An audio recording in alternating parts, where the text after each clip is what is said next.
Hey everybody, how you doing? I'm back. We're back. I didn't do a flyer this week, if you noticed.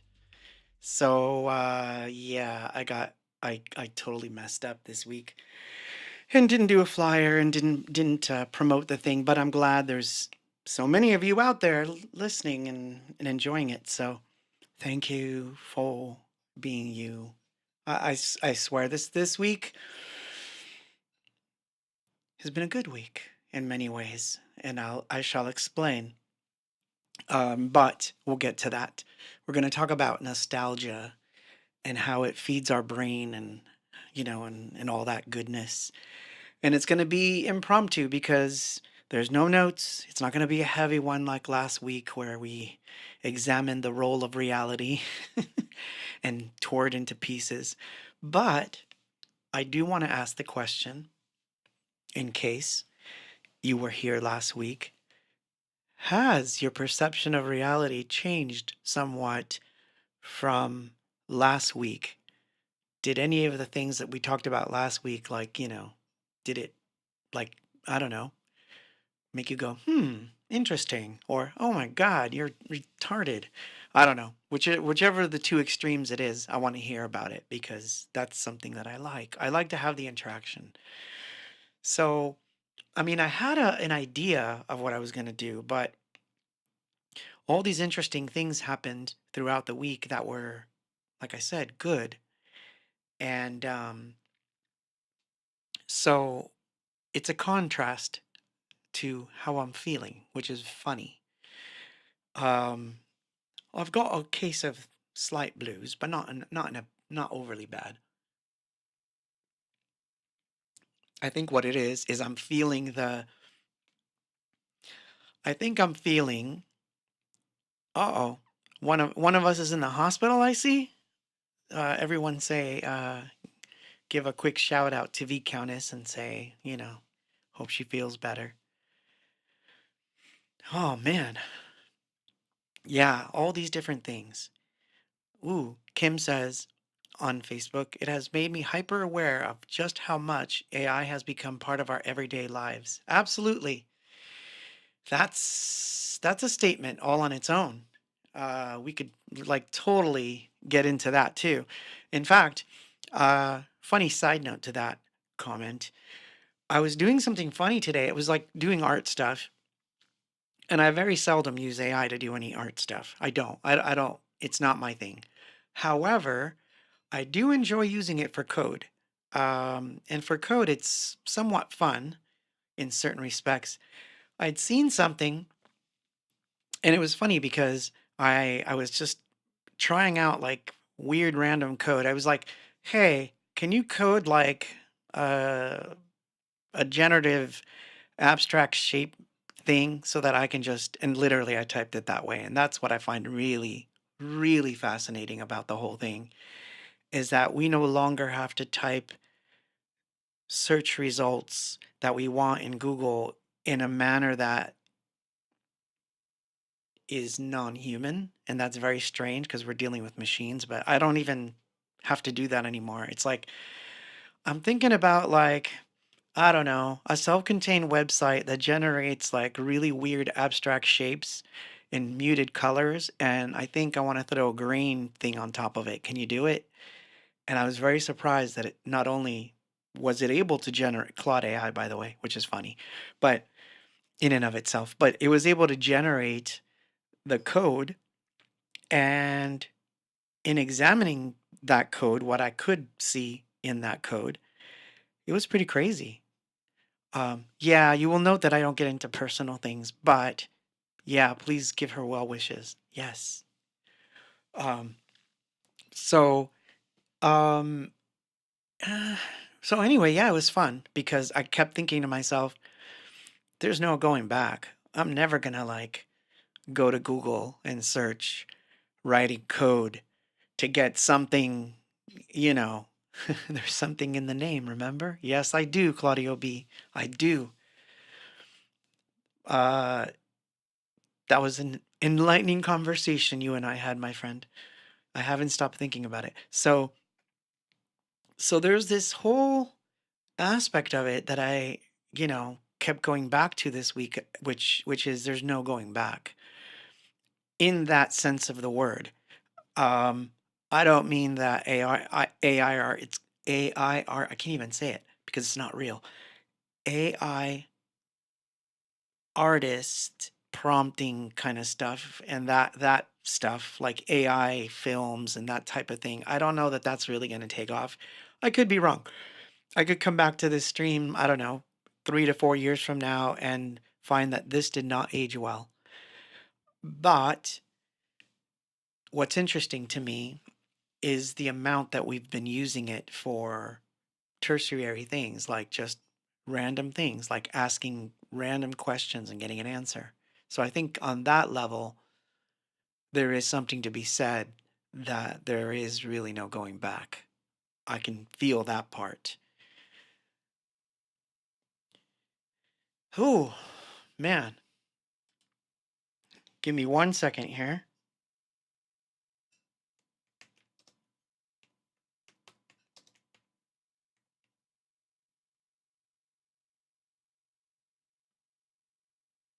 Ah, yeah, I'm having trouble with the chat. So if you don't see me able to respond, there's something funky going on, and I don't want to restart the whole thing. But anyway, so yeah, last week was this past week was enlightening in many ways. I got back to drawing, which was good. I started to go back to drawing, making a new whatever it is. It's a book of sorts, I guess. So I'm going to that, and I started to go back to music, playing around more with the some of the new toys, and not too many new toys because I'm not really gonna buy a lot of new toys, but I have a couple new things that I've been playing around with, and I'm enjoying, enjoying using non AI related things. And of course, working on the case, which is a completely different animal altogether. That's just me going through paperwork and old boxes and crap. That doesn't mean anything. But related to that, uh, well, there's no other way to say it, so I'm going to say it. So I went back through some old songwriter agreements that we had, among the band, because you write songs with other people as well as by yourself. So I don't know if people know this, but if you actually look at the credits on Peace, you would see that Jubilation was written by the three of us. You would see that, of course, Hypocrites wasn't just written by me, it was written by me and a friend who was really important in the very early days. And I reached out to him today, this afternoon, and I got this whole bit of nostalgia, like just fill me up, and it just took me in a different direction. So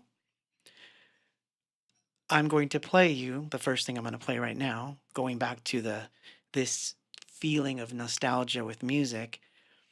This is the Hypocrites demo, and this one's the one from 1988. And what was awesome about this song, and I'm going to tell you like stories behind the songs today, like how it fits into this whole nostalgia thing. I had this music that I had no idea what I was going to do with it. And I kind of had an idea that it was going to be a moody song of sorts, but I didn't have lyrics per se. And my friend Nelson had come over, and that's his name, Nelson, but we called him Tito Torres. And you can see his name on the back of that Peace album. So he came over and he said, I have a poem. And he wasn't really the type, I don't know if he still is not the type, but he wasn't the type to just sit and write poetry. So it came out of left field.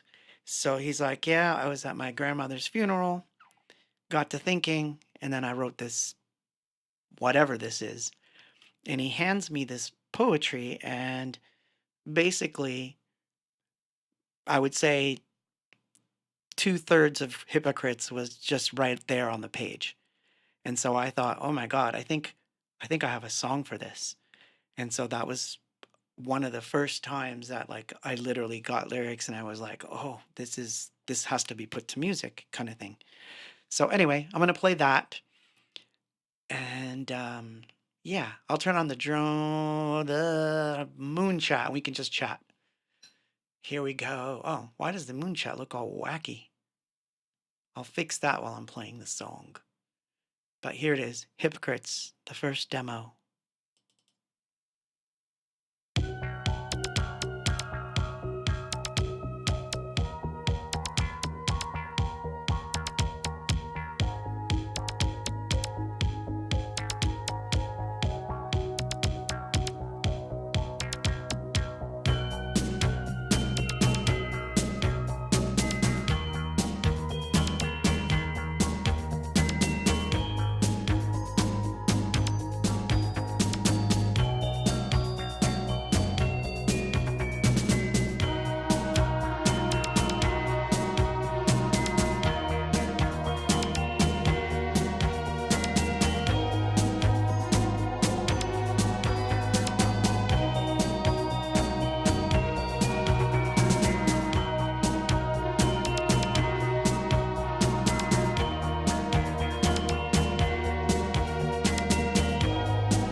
So yeah, Hypocrites, the 1988 version off my reel to reel, cleaned up very nicely and remastered in a way that is, good for it. And you can get it on Bandcamp. Thank you, Claudio B, for putting the link in there. I was going to put the link in, but then I realized when I switched screens, it was going to like just break. So I was like, better wait. But I'll find the link if you guys want some of that stuff, because some of it is. Let me see. Am I right about this? I can't even remember what is on what anymore. Too many releases, folks.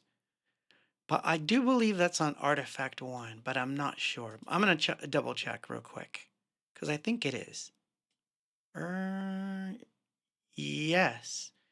In fact, here I'll share. I'll share my screen so you can see it. So yeah, it's that release. The weird ink slash plastic rubber flex seal painting.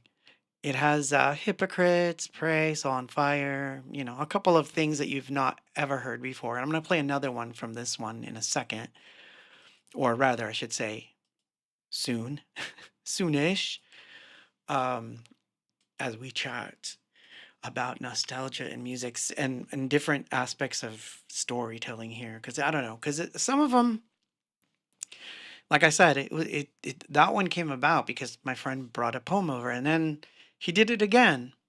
He did it again, and it was right around the time we were going to leave for California. And he wound up coming out with us to California after a while, too.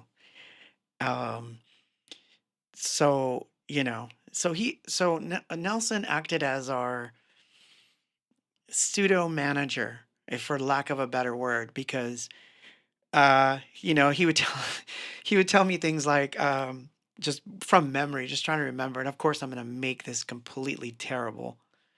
Better take a drink, Claude. But what he would do is, he would say like, "You have no pictures," and then we would be like, "Oh, we can't afford to do pictures." And he's like, "So let's go to the park and let's just take pictures." And somewhere, somewhere, there's this video of us all gothed up, walking around the castle in Patterson, and he's asking us questions about music, and we're like responding like we're already signed. It was like this. He's like, you got to do some video promos or something. And it was when you have to understand this was the 1980s. There wasn't a lot of that happening, and the ability to do such things, we didn't have it. I didn't have a camera to shoot video at that time. I didn't even have a VCR at that time. Um, like those were really expensive pieces of gear. I did not have that stuff. Um, so it was funny that if it wasn't for certain people, the early Abox wouldn't be, for lack of a better word, documented the way that it is. Um, so, my friend Rui, for example, I hope you're listening, Rui, but my friend Rui, for example, we met at the Pipeline, and he would film the first Anything Box shows. So we had, all the shows from 87, 88 mostly, but he filmed all of those and he had a camera. So we would ask him like to, please come to the show and film it, and that's, we're lucky that we had that. So I was thinking about that as I was going through all these papers and all this case stuff, because this bit of nostalgia actually is really helpful, because sometimes people will say, well, how can you prove that song A or song B was written during a certain time? Well, I have video of us playing them. I have the lyrics written by my friend. You know what I mean? So these are things that are like, they were more important than I thought. And it was fun going through all these boxes and all these different things, because it sort of tells a story. And so it got me hunkering for nostalgia. I was like, oh my God, I can remember when we did this and when there's a lot of stupid things that we did in the beginning. But I think one of the funniest ones um, happened right before we came to California. Well, no, when Living in Oblivion was released on a 12-inch, which, nobody knows really because there was only 3 copies. And man, I would give anything to have one of those 3 right now because it would be awesome to have it in my hand. But I have something better, which is the master, which is on a reel to reel. So, and I still have it. So that's cool. But yeah. But think about everything that music is and art to some extent, because art can have some of those effects, but it's not the same. And being, for lack of a better word, being an artist, I get to see it from both perspectives because I do visual art and, of course, the music. And both are, in my world, they're intertwined always. They're always going to be intertwined. They're part of each other. But I can understand how certain bits of music tend to pull more at our nostalgia strings than art does. I mean, art can do it, and of course it does do it, but especially music. Music tends to do it even more because I think it acts like a time machine while we're listening to it and puts our brain in the mode of the moment and we remember like, "Oh, that's when we used to play that song in a car while we were hanging out late at night going to go get tacos." Like these things come up. I've had Steve, by the way, hi Steve. I've had Steve tell me like, "Oh, when we were recording that, I remember going to, that taco place late at night to have tacos and then coming back to the studio to have you finish the song." Like those are pretty unique experiences that only happen or seem to happen with music because, and I could be wrong, and obviously if I'm wrong or you think I'm completely off my rocker, comment. But with art it's a little different because art is more introspective. So if I'm looking at a painting like in a gallery or in a museum, it's a very personal experience. I'm not really going to turn to the person next to me and go, "Isn't this fucking great? Can't you believe we're here?" It doesn't really happen, but at shows, that does happen. When you're listening to a record and you can't wait to show it to your friend, and, back in my day anyway, and you would run home and be like, "Dude, come over. You got to hear this album." And then, you get in a car. And I mean, I did this with Steve, even as recently as the last album. I've done this with my friend Dan. I've done it with my bandmates where we get into a car, we put a record on and we're driving and we listen to it and we're all experiencing it all at once. At that moment in time, nobody's really looking at the record cover. That the record, again, I'm not saying it's not important because to me it is very important, but Herb says you're off your rocker, C, but for other reasons. Obviously, I'm cray cray. But here's another song. So I'm going to play another song that, so like I said, this one came about when Nelson once again came over and said, "Well, you like the last one. I've got another one for you." And this was because he didn't have a car at the time. So for us to meet, it would either be me driving to pick him up somewhere, or he would take a bus from several places to get to a destination. And believe it or not, later on in my career, I had to do the same thing and take buses. So it's no joke when you're like commuting for hours, how it seems like work bears down on you. So he had this basic entry in a journal of sorts. Again, gives it to me and says, "What do you think?" And I'm like, I think there's a song here too. And this was our second collaboration. This one's called Destinations.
go.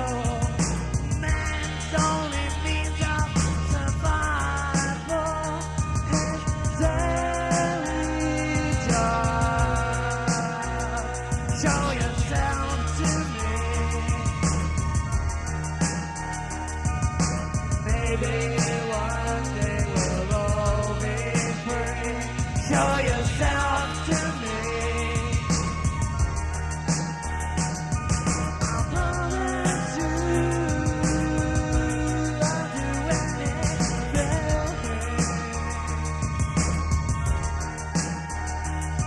I promise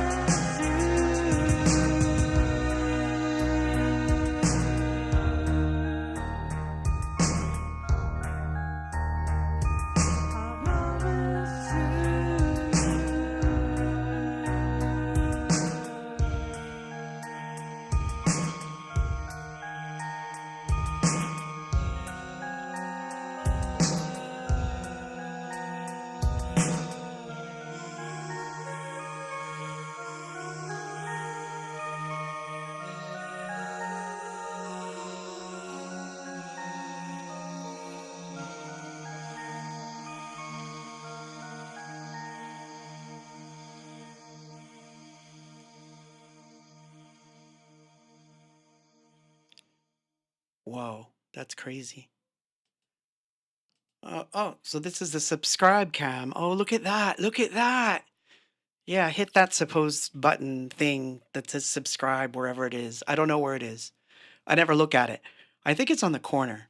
Yeah, yeah, yeah. Hit that button if you're watching for the first time and you're like, what the heck is this? Just subscribe. I'm not a YouTuber, but I don't know. I'm supposed to try to get into this thing more.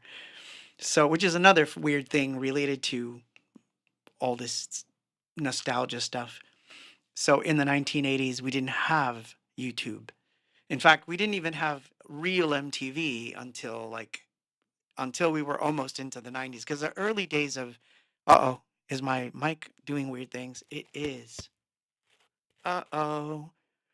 I think I'm losing one of my tubes, which is funny. I just got a new preamp that doesn't need tubes, but I'm trying to use my tube preamp because I like it. And of course, it feels like it's, freaking out. So of course, it's always that smash that bell and all that other weird stuff I'm supposed to say that I never said during the 80s. So yeah, so Nelson and I shared a funny experience, and I was talking to him today, just chat back and forth, too short of a time to spend. Um, but one of the funny things is that he used to call me the kid.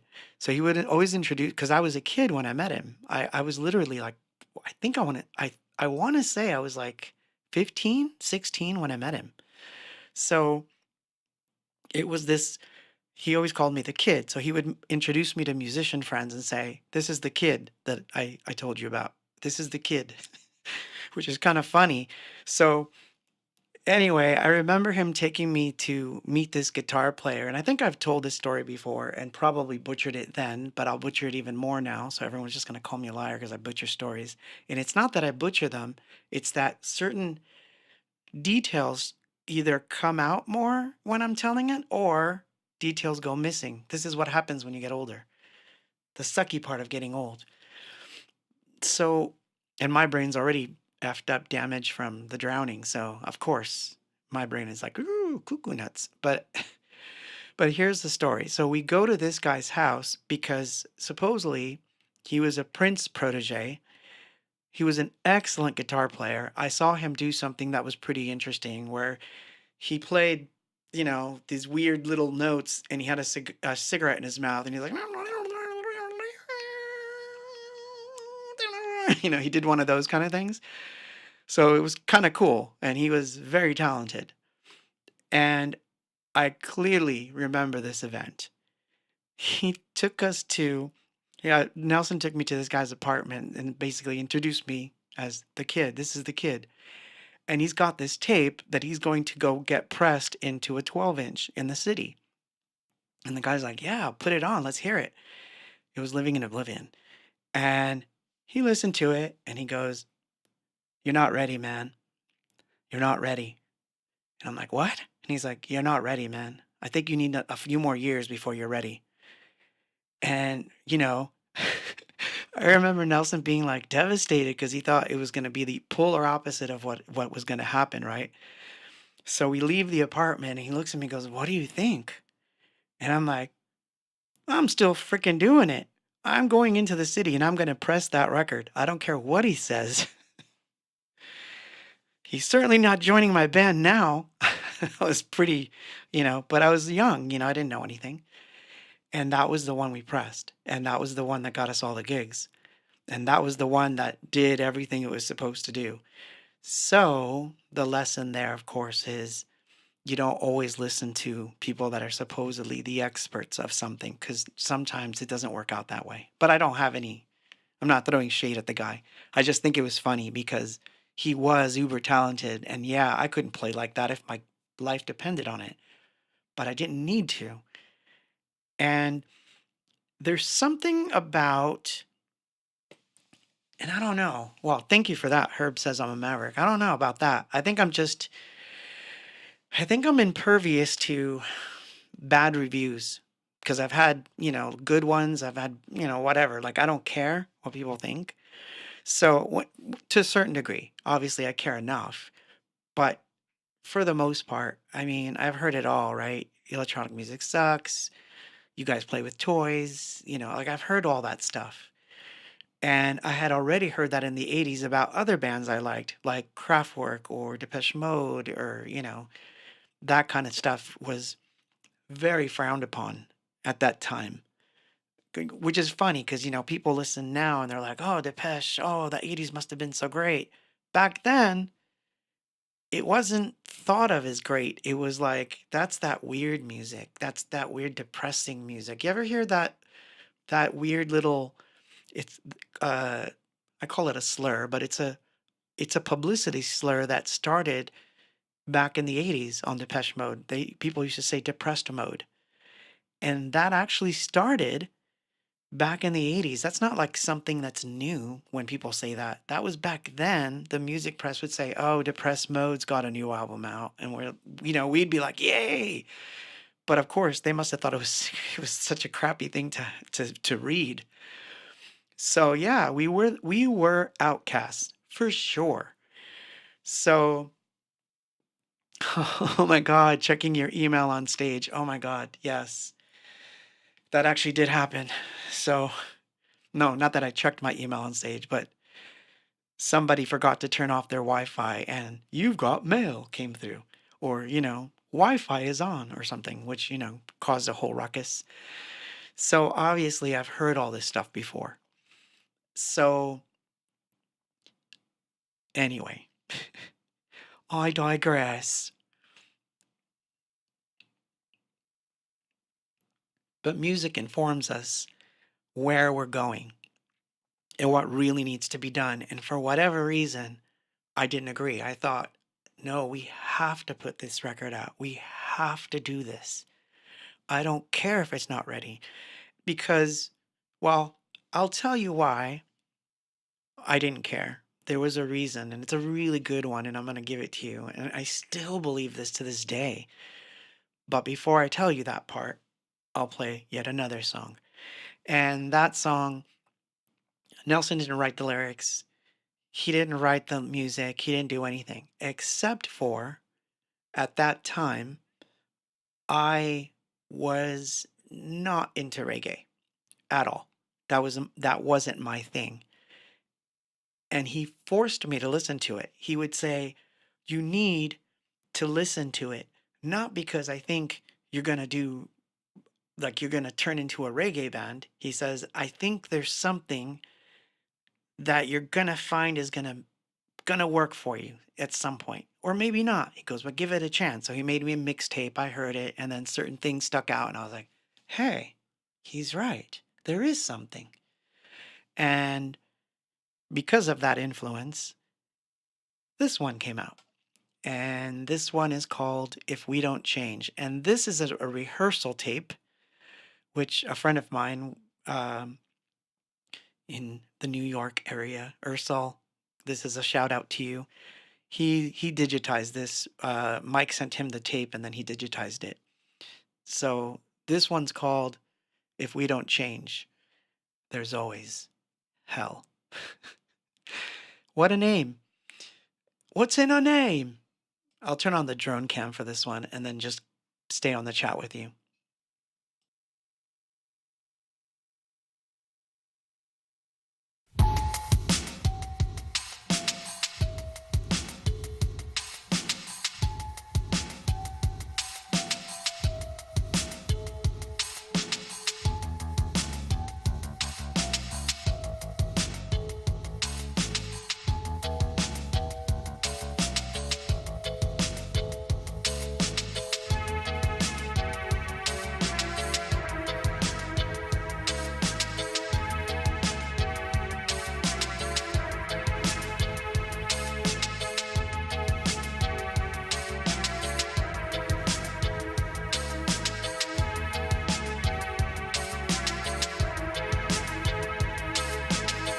The grimy hands will never know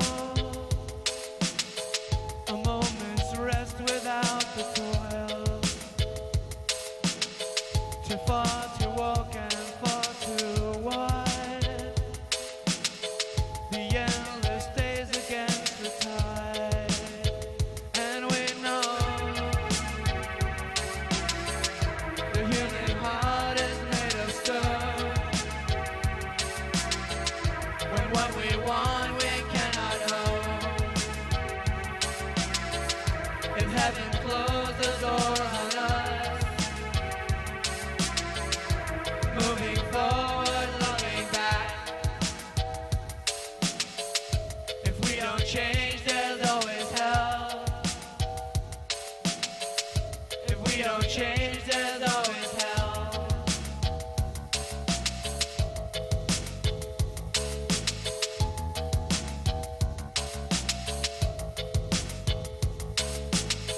We dance to death and blood and war. Instead of halting, we cause more. And all the progress that we made have paved the marches and brigades. And we know the human heart is made of stone. When what we want we cannot own. If heaven closed the doors on us, moving forward, looking back. If we don't change, there's always hell. If we don't change, there's always hell. If we don't change, there's always hell.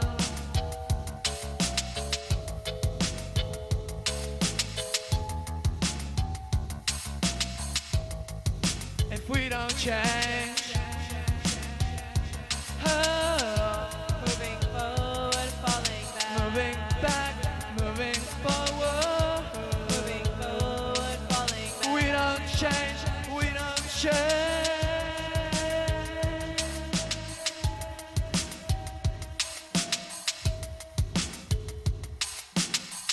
We segregate the flesh and blood with different colors, yet all one. Don't know the guilt we seem to hide. Don't we anguish for their lives? And we know the human heart is made of stone. When what we want we cannot own. If heaven closed the doors on us, moving forward, looking back. If we don't change, there's always hell. If we don't change, there's always hell. If we don't change, there's always hell. If we don't change, there's always hell. we don't change, there's always hell. If we don't change, there's always hell.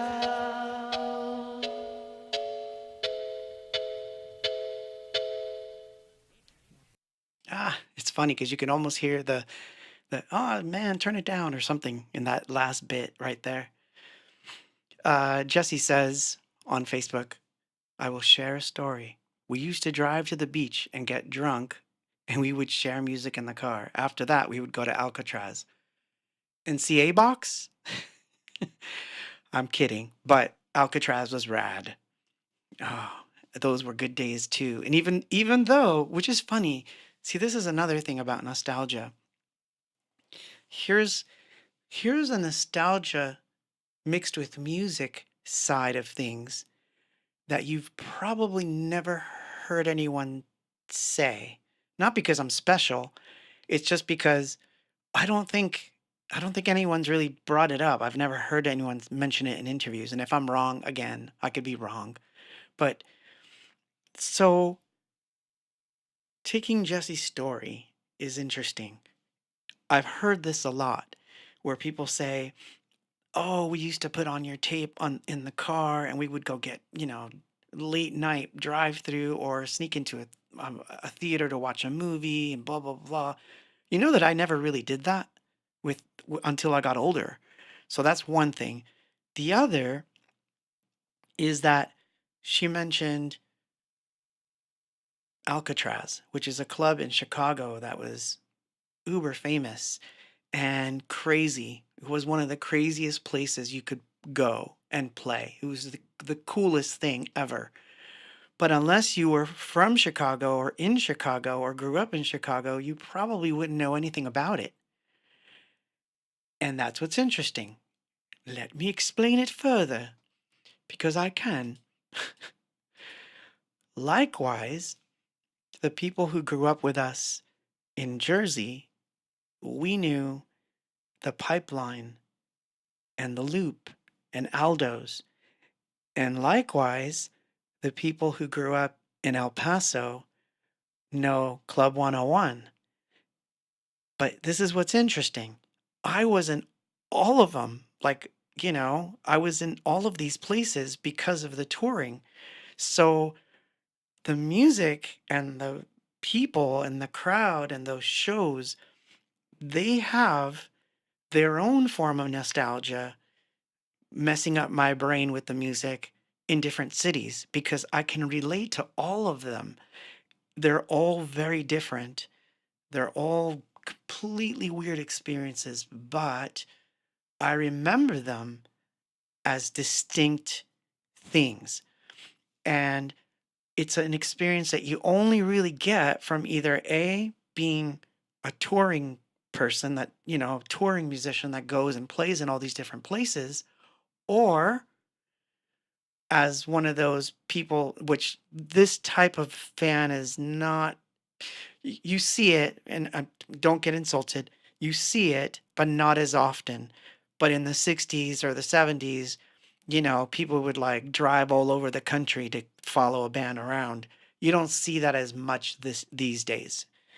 I got lucky enough that I not only experienced such things from that perspective, but I also was uh, privy to fans that did do that for us. So to me, that's like a bonus blessing. I got to experience it from all different sides, and it's still a wonderful thing. Um, Now, of course, there are fans that I've got to know that do travel a lot, and I love that. But not everybody does it anymore. But back then, it was even harder to do. Like in the 80s, like I said, it was hard enough driving a car, getting a car, and being able to afford stuff. So you didn't get chance to, really get into these things. So I was going to tell you another reason why I didn't agree with the guy that said I wasn't ready and all that. Here's why he was right in that we didn't have the best recording equipment in the world. We didn't. All we had was a few cents, two microphones that were $25, this amazing room, because the room was the thing that was amazing, It was probably the only cool thing we had. I don't even have that room now. So that room was amazing. And then two gigantic speakers. I wish I had a picture of them because these things were massive. They were the ones that my grandfather, like, I don't know how he got them or where he got them from. They were literally, each one had six 8-inch speakers in them. Six. So the ruckus that we would make in that room is unbelievable. It was loud. It felt like a club. And one night or two, maybe three, we actually had people over and we played for them. So like that was cool. Like talk about a house Abox show. And you know what's funny? I don't have this on film, but there was an Abox show that was almost all reggae once. Yes, we did do that. We did a reggae set in that room to a crowd, which is pretty crazy, but we did do it. Yeah, yes, I know. They called them groupies then, but roadies and groupies are a little bit different. But I'm talking about the roadies, the people that would literally get in a car and follow a band around. And, it wasn't always girls and, groupie things. I'm not talking about that. But yeah, so we had this, that's what we had, this room, these speakers, this thing. What I did know is that when we would play back the stuff, it felt big, it felt loud, it felt proud. So we were like, you know what? I don't care that it's not ready, like as in it doesn't sound like a Depeche Mode track. Yeah, it's not gonna hold up well in front of some other thing, but it's gonna hold up enough for us to get a show. It's gonna hold up enough for people to dance to it if they hear it. And that was the important thing. But now years later, here we are in 2025. I play some of these things from a cassette. Not everything's good, but some of them they held up really well, and the recordings were live, which means we didn't even have a 4 track, for God's sakes.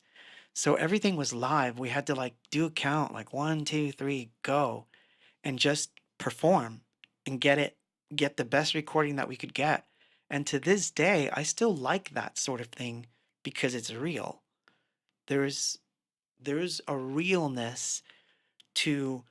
Remember last week we were talking about reality? That's why I love those things so much.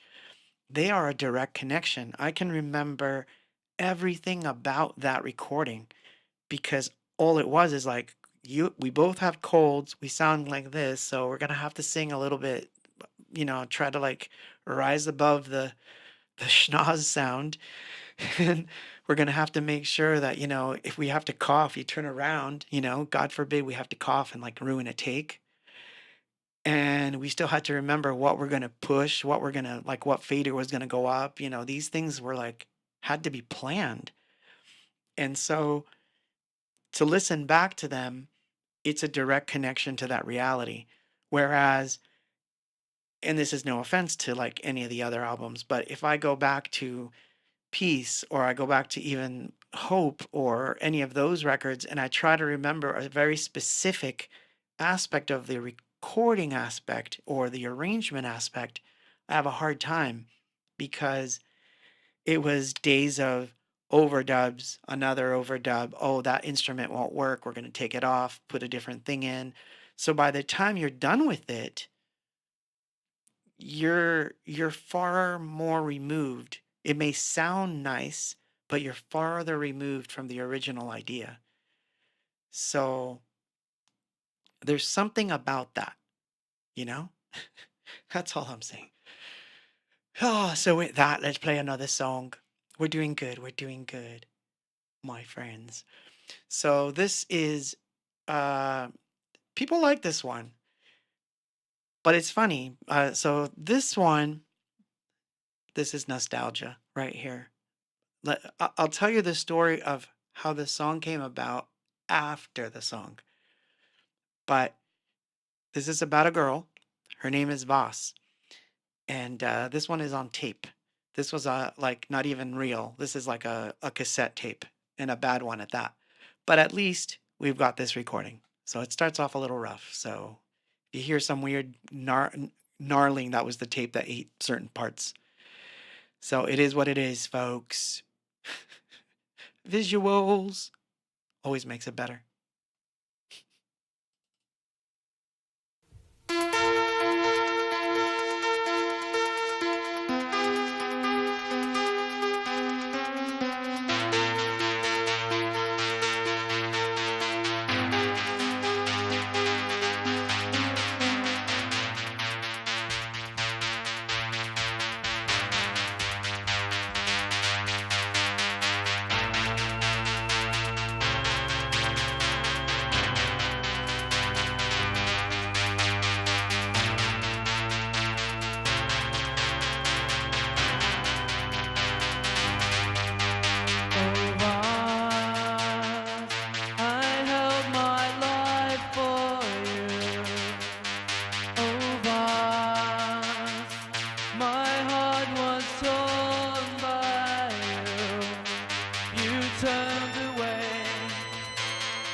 you go, and it hurts you. I let you go, and it hurts you. I let you go, and it hurts you. I let you go, and it hurts you. I let you go.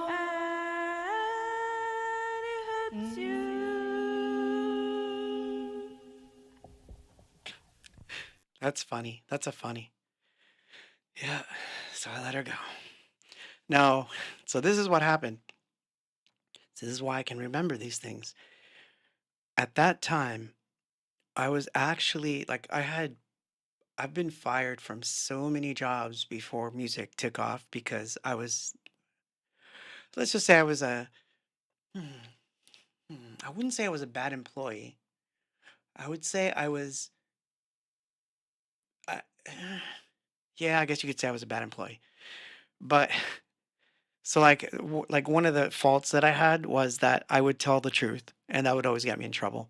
So I was working for a clothing shop at that time for a very crazy person. He was crazy.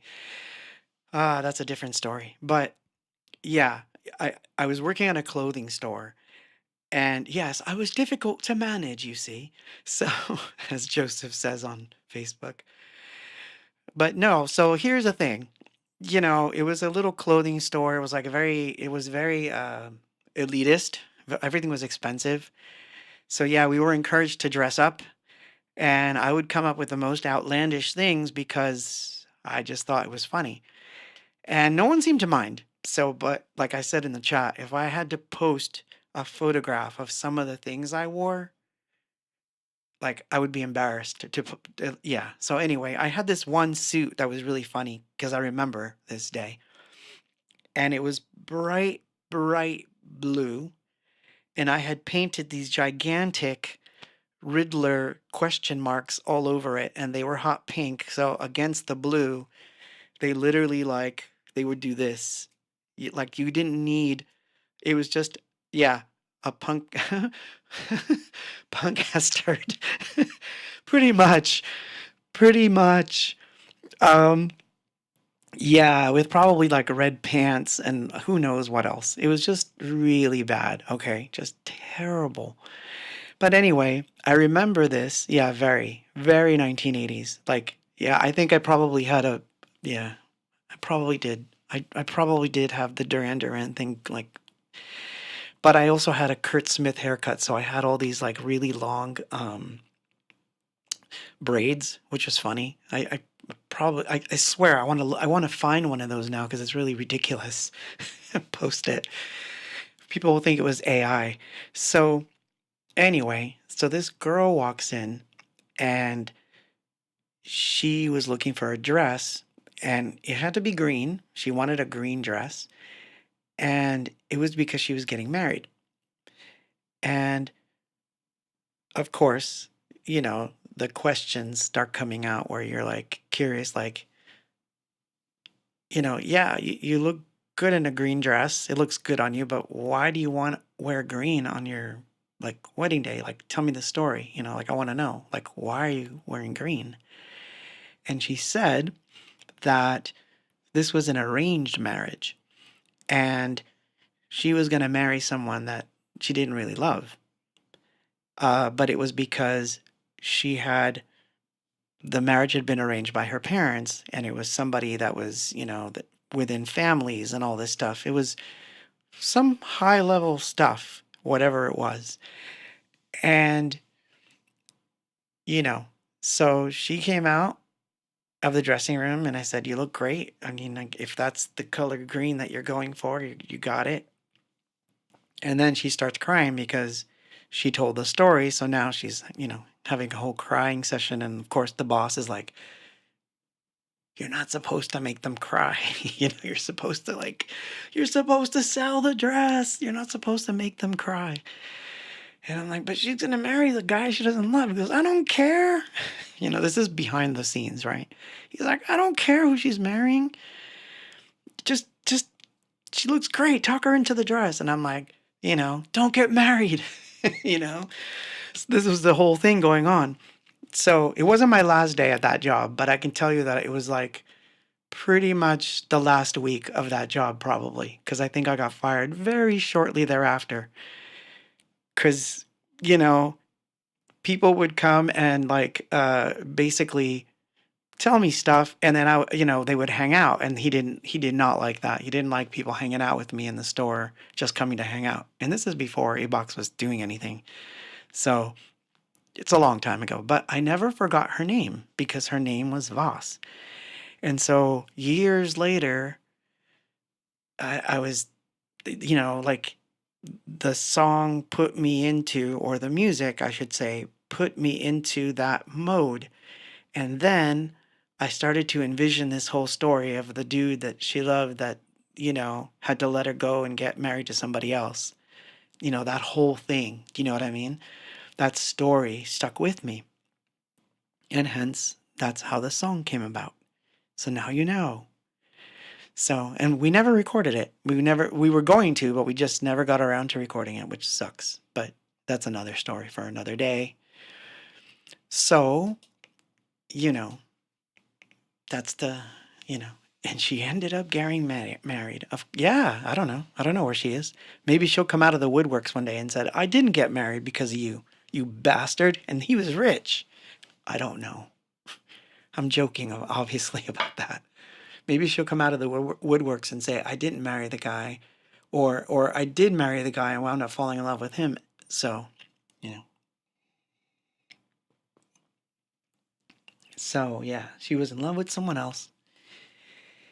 And she married the dude that she was arranged to be married with. So, yeah, in that green dress.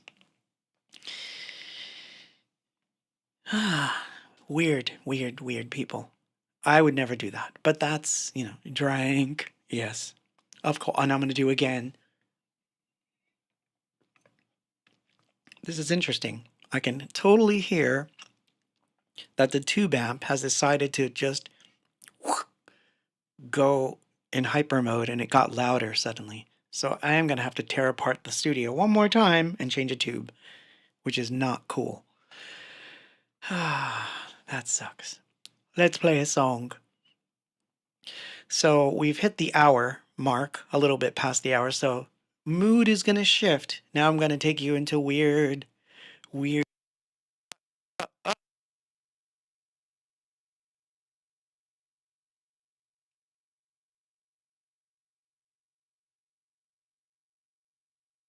Lost the mic. Oh, that's hurt. We lost the mic for a second there. Oh, this could go bad. So we're going to play it safe. If the mic goes bad, well, there's not much I can do. If the mic goes bad, I'll just play songs and do like crazy sign language because I don't know sign language and chat. But I'll look into the mic while I'm playing a song. So here we go. At the start of the hour, if you're just joining us, we're talking about nostalgia and music. And this is an interesting one because this would have been a 12-inch and it didn't happen. This is the 12-inch that did not happen, but should have. So, show of hands here. I guess it's too late to do that one. Too late to do the contest here, but oh well. So, first single on Peace was obviously Living in Oblivion. Second one was Jubilation. Third was actually Our Dreams. What do you think the fourth one was supposed to be? And we knew that it was going to be a single. And we knew that it was going to be big. And we knew that that one was going to be the one. And it never got released. Much to our chagrin. So here it is. Single number 4 from Peace that you never heard as a 12-inch. Makes me mad sometimes.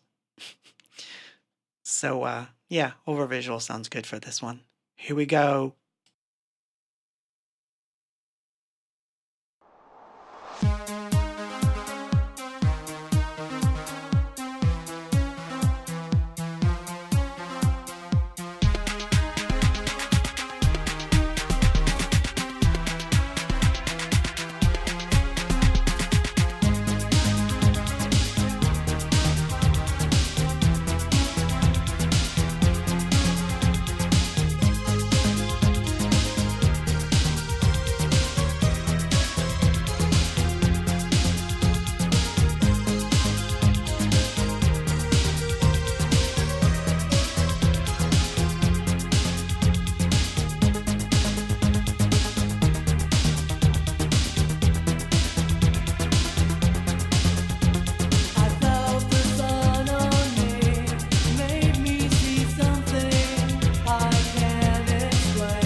Hey, I can't find the cameras.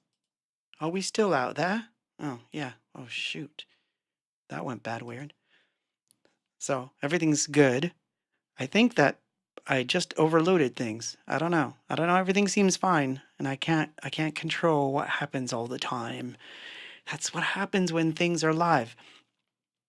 Ah. So anyway, yeah, I digress.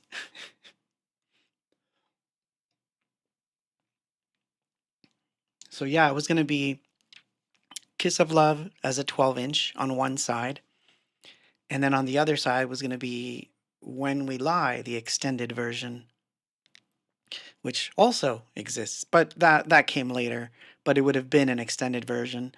Luckily for me, I had things in my head of how it should go, and I obviously got around to it at some point.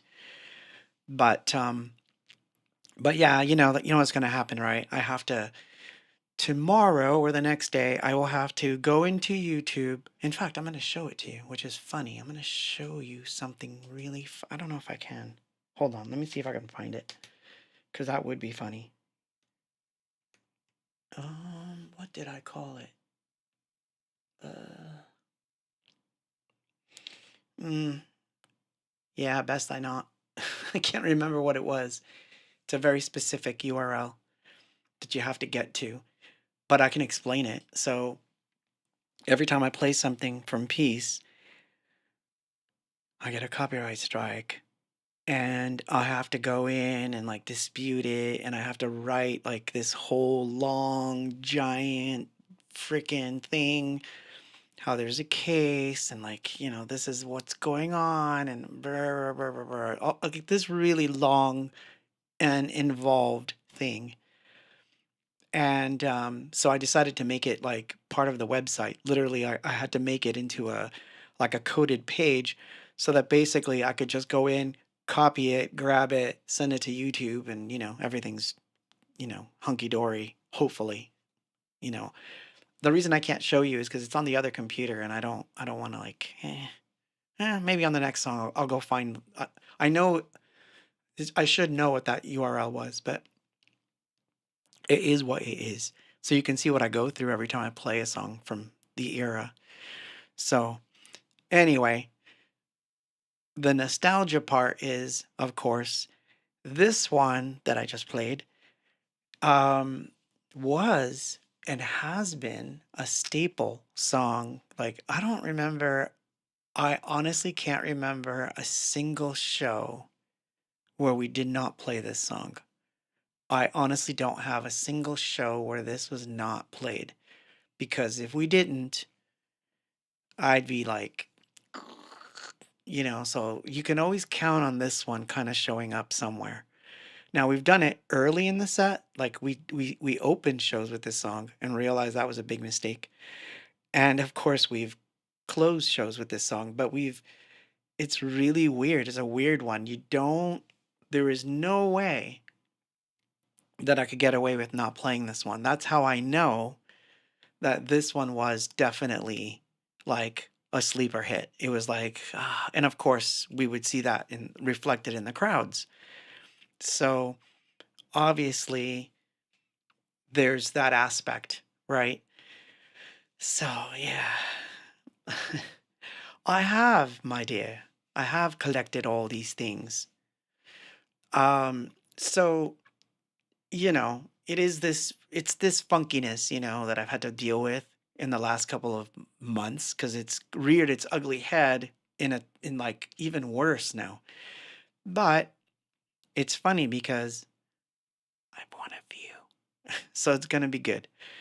But anyway, so I don't care. I play them anyway because it's for you that I play them, not for myself. I don't get anything out of it. So it doesn't matter to me what happens. I just want to make sure you get to hear it.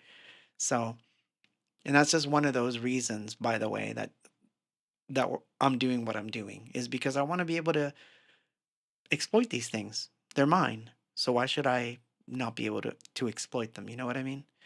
So, but where the nostalgia comes from in this song is remembering that this was the last, like, I remember this one very clearly as being like one of the last songs we played on our final sets before we moved to California. And the first show that we did in California before we were signed at some weird little restaurant with a reel to reel backing us before we were signed to anyone, we played this song and everybody loved it. And I was like, it is a hit. And it's really frustrating to remember, like, in all the arguments that people had with the suits, countering that this was not a hit. Like, we knew it. That's why you kind of have to go back to the story I told earlier. Sometimes people will say you're not ready. That's not true. Sometimes people will say this is not a hit. That's not true. You can tell, you know. In fact, I have a funny story about a different band that I will share with you that I just recently heard about, which is funny. It's a funny one. Um, hmm. What is the name of the band?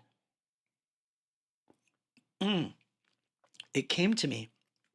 So here's an example of when you should admit you're wrong and the experts are right. So, do you guys remember the guy? I think it was the band was called. It was one guy, but the band was called Primitive Radio Gods. Do you guys remember that guy?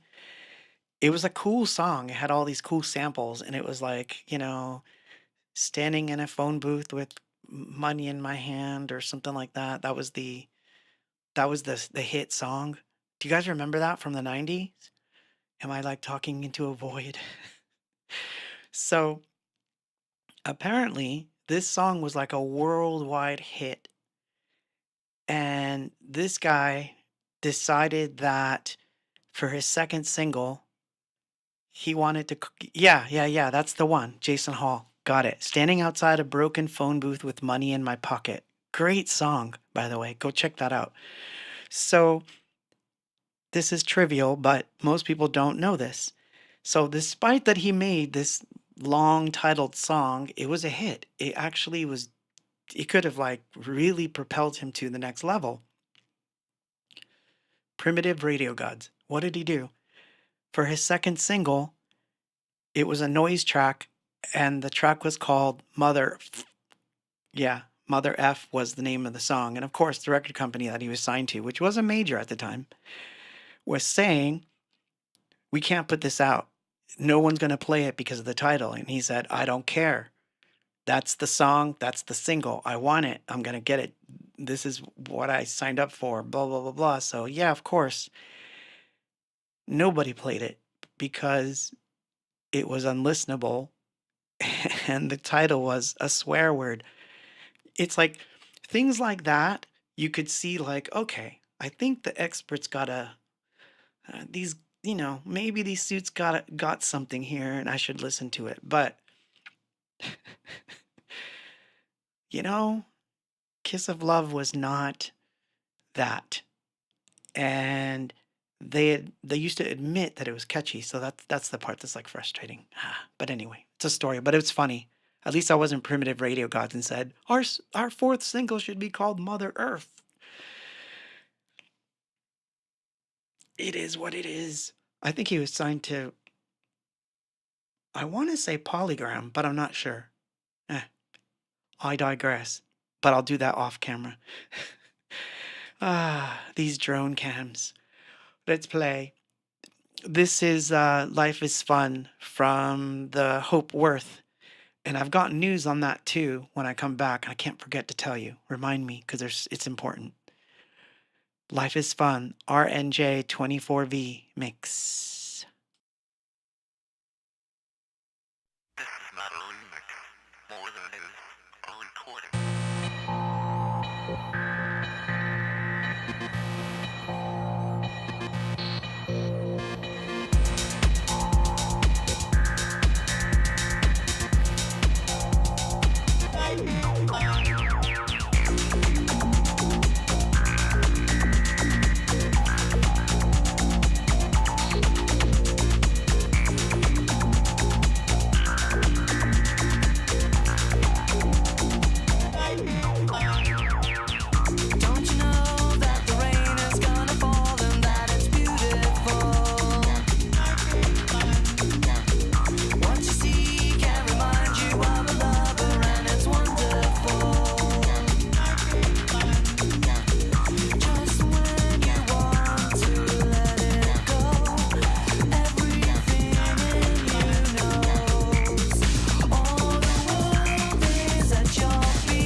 Life is fun.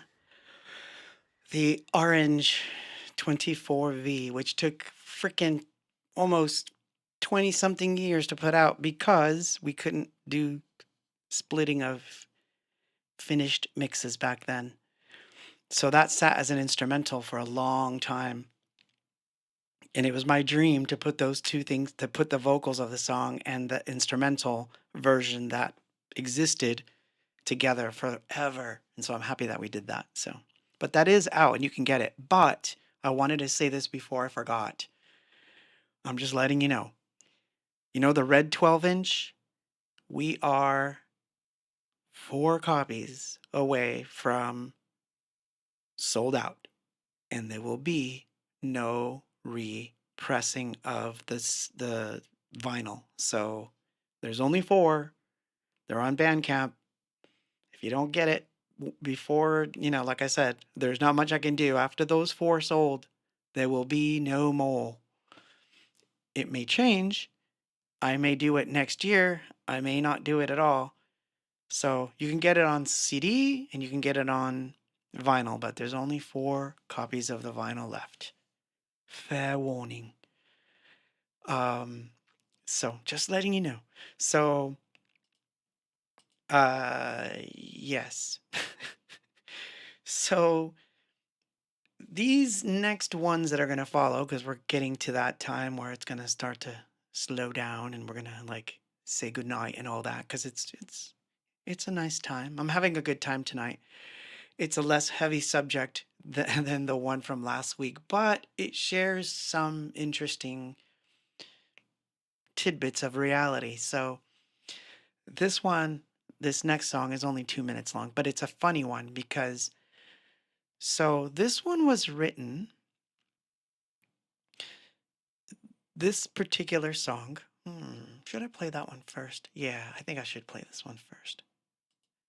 We'll skip the 2 minute song. We'll do this one first because, well, it's still 2 minutes, so it doesn't matter. So I'm still playing a 2 minute song, just changing the story because it's a different song I'm playing. Blah, blah, blah. Well, someone asked me on X today if, like, what songs were written in Germany when we went out to record the second album. And I actually did not tell the truth, but not intentionally. I said all of them were written here and none of them were written in Germany. And that's not exactly right. And this is why, like, someday I want to sit down and hunker down in some weird little shack and write a book about all this stuff. But here's what happened. We had all the songs for Worth, but there was a song that I had in my pocket, as it were, as an instrumental. And it wasn't until we went to Germany and I met the statue, and it's the famous statue. If you don't know the statue, look for Worth and you will find that there's a statue where I'm kissing it. And that statue and another one that's just floating in a lake that we went there. Yeah. Oh, Mike. Oh, it's nice to see you here, Mike. Mike Schutz is here at the good old Tritona studio in Berlin. Yeah, do you remember? And I'm glad I have you on the chat. When we were there, we would go to this park, and I don't know if you remember, but there's this park, and there was this statue in the middle of the park that I kind of waded to, and then Danya snapped the picture of me kissing the statue, and that wound up becoming the lyrics or an idea for the lyrics for the ravine. So the ravine was the one, technically speaking, where some of the lyrics came in Germany. So it wasn't that all the songs were pre-written in the USA and then we went to Germany and, just recorded them as I thought. I had to like go down the list and then I realized, no, that's not true.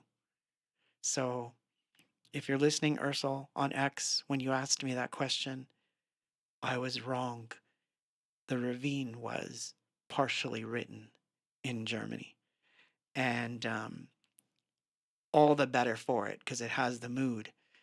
And of course, if you haven't seen the video was us running around with 8mm cameras, and you can see the statue in that video.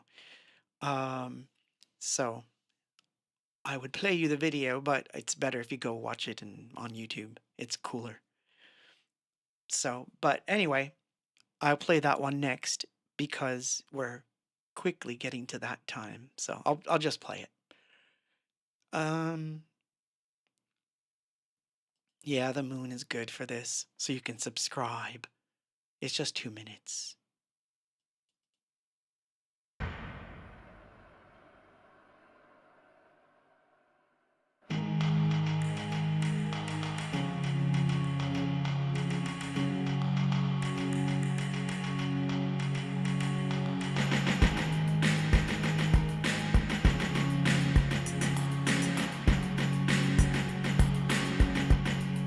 In the ravine, I found the answer to everything. In your words, in your eyes, in your sight.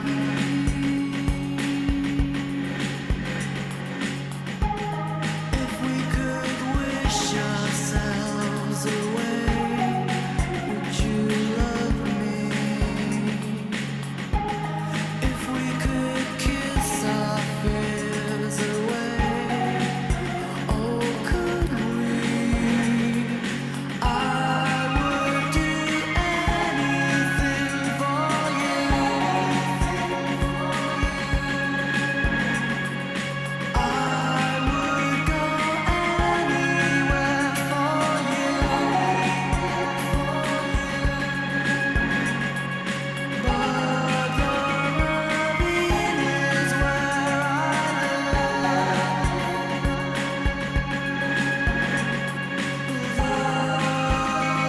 ravine's my place to go.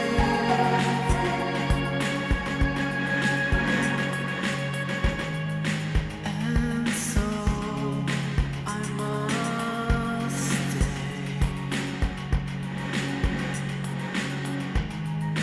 And so I must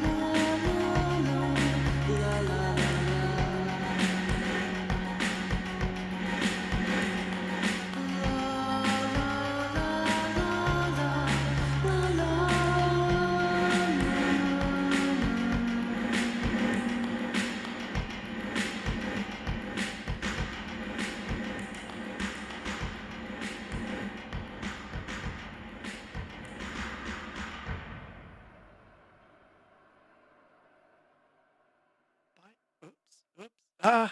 Yeah, yeah. Gonna have to swap out a tube. Nah, sucks. I hate when that happens. Ah, what can I do? What can I do? Nothing. I can't do a darn thing. I guess it's gonna be that way. There's not much I can do. I think we're gonna lose the mic again. Come on. Hang on there, mate. You can do it. Oh gosh. Sorry. Bad mic night. So, as time moves forward, I have to get faster at what I'm doing here. So, let's talk about this next one because it's sort of important. So, this next one's funny. Talk about nostalgia. So, this one's 2 minutes long. This one's funny. This was a show where we opened for OMD, and I was backstage in the dressing room, and I wrote this song in the dressing room. So the basic structure was written backstage, and I had never done that before. This had never happened to me before, and it was because I was pissed off. An event had occurred, and it just one of those things that happened. It was weird. The show was just a strange thing where people could eat their steaks while you're playing, and it was just weird to me. The whole thing was weird, and I wasn't used to it. And so there I was backstage, and oh, it was during the time that they were sort of not quite broken up. Steve's probably going to be better answering this one, but it was sort of like that weird time where they were kind of like doing OMD shows, but they weren't really together. And so, yeah, anyway, it was a weird show where like the first couple of rows were like tables where people could eat steaks and stuff. And it was just bizarre doing a show in front of people eating. It was a weird thing. So I was pissed and I was backstage and I decided that the only thing that was going to make me feel good was to just play this guitar because I was going to do a different song that I played live that night. And I forgot which one it was, but I played a song that night that was on guitar. That was for sure. And that was weird because I never really do that.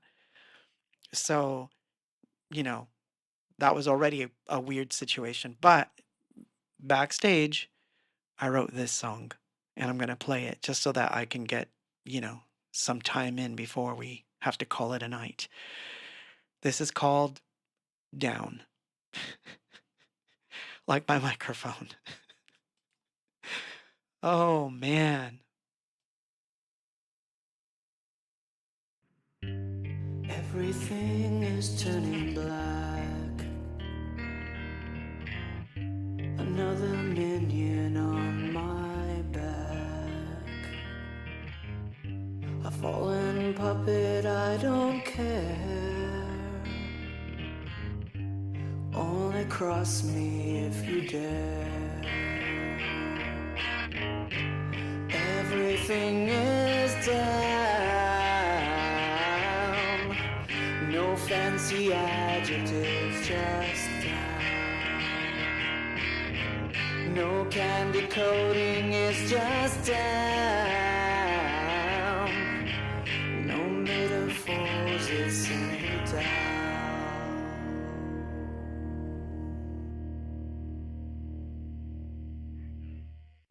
My strings are cut and it's not fair. My lungs heave emptiness, not air. Without a shelf I have no push. A fucking corpse, a burning bush. Everything is down. No fancy adjectives, just down. No candy coating, it's just down. No metaphors, it's simply down.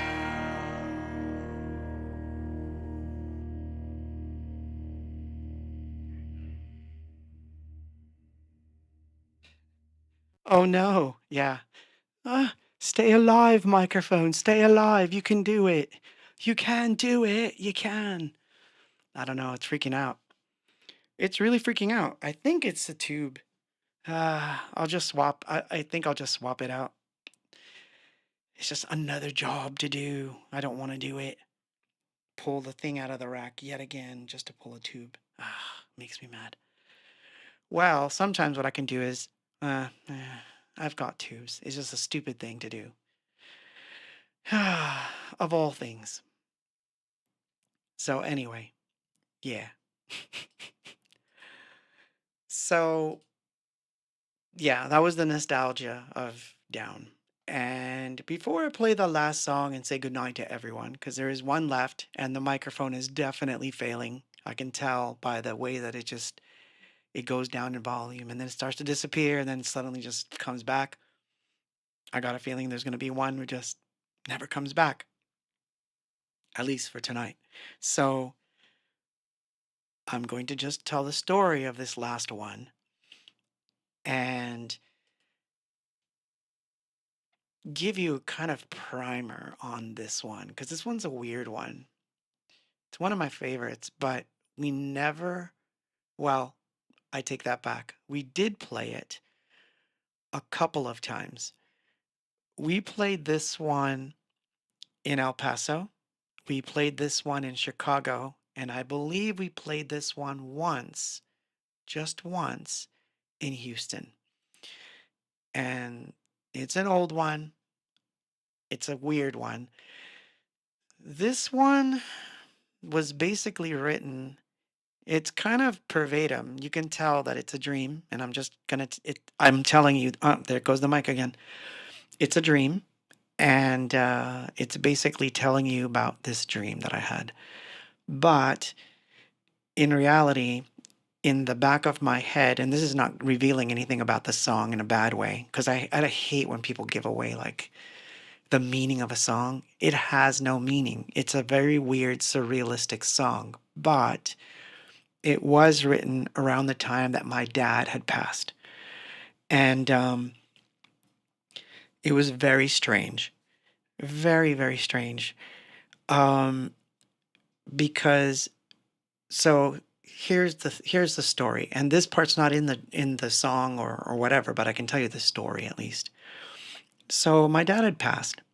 Um, and a few days after my dad's passing, I had this strange waking dream where, well, and I say waking dream because I was literally half awake, and my dad, I could see his face. His face was about, I don't know, 3 to 4 feet away. I couldn't see a body really. I just saw his face. And all he said to me was, "Man, this is so you. I don't understand any of this, but you're gonna love it. You're just gonna love this." And it was so my dad to say something like that, right? Like, this is so weird, this thing I'm experiencing. And you're gonna love it. Anyway, something like to that effect. And then of course I sat up and bolted straight up and went back to sleep. And then I had a different dream. And then the different dream is the thing that sparked the song, basically. But this is always, I think of my dad when I listen to this song. And as it were, whenever I watch movies like Kung Fu, or when I watch movies like The French Connection, those wild 1970s crime type movies, they always remind me of my dad. So with that is the last song that I want to play for the evening. And with that, I'm going to say goodnight. And yes, Eric Bustos, you rock because you called it. And there it is. Yeah, so this one always reminds me of my dad. But anyway, it's a weird dream. What it means, I have no idea. Heaven 60.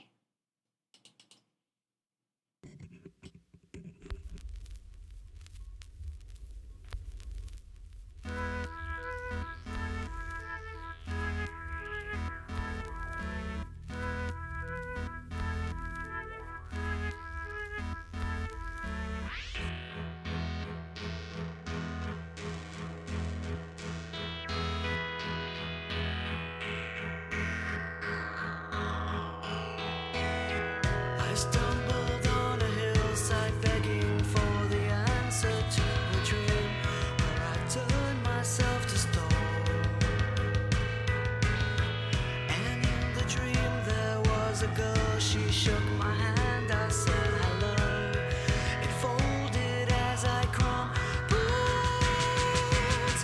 I don't know why all the rains must always fall onto me.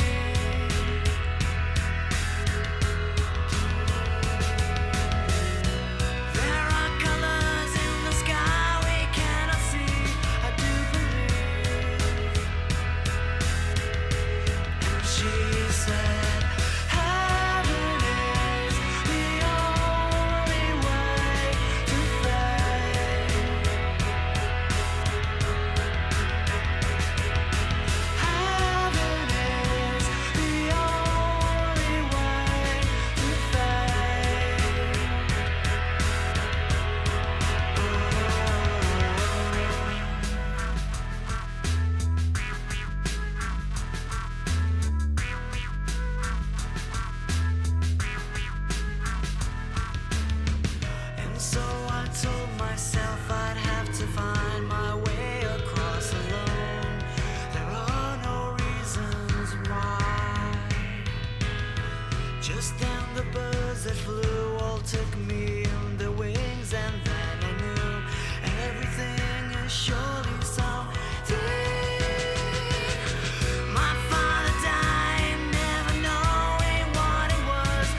And with that, I bid you all good night. Take care of one another. Be nice to one another.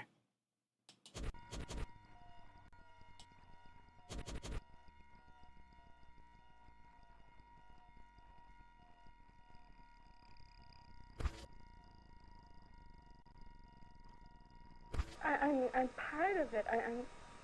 Can't you see it?